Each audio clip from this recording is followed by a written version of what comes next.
કેમ છો વિદ્યાર્થી મિત્રો? હું આજે લઈને આવ્યો છું સંકીર્ણ સંયોજન માટે ઇમ્પોર્ટન્ટ ક્વેશ્ચન જે મેડિકલ અને જેઈ માટે સૌથી વધારે અગત્યનો છે અને પદાર્થ છે CuSO4 5S2.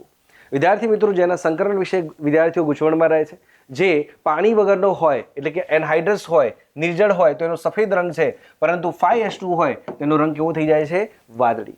જેનું કારણ છે વિદ્યાર્થી મિત્રો ઇન્ટરેસ્ટિંગ, એનું સંકરણ sp3d2. તો વાક્ય નોટ કરો, આનું સંકરણ છે sp3d2.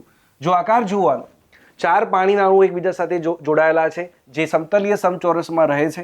અહીંયા પાણીનો અણુ એક જે છે બહાર રહે છે, 4 અંદર છે. 4 અંદર એટલે એને એક્વા કહેવાશે. અને આ જે પાણીનો અણુ છે એ H બંધ બનાવે છે, ધ્યાનથી જુઓ.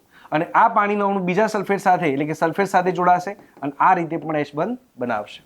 પરંતુ આની એક બીજી પણ ઇન્ટરેસ્ટિંગ સ્ટોરી છે જે આ પ્રમાણે છે. મેં તમને કીધું કે સંકરણ sp3d2 તો એના કુલ બંધ 6 થવા જોઈએ. તો એટલા માટે O- સલ્ફેટના બીજા સંયોજનના SO4-2 ના 2 સલ્ફેટ એ આની સાથે સવર સહસંયોજક બંધ બનાવશે અને સંકરણ વિદ્યાર્થી મિત્રો sp3d2 કરશે.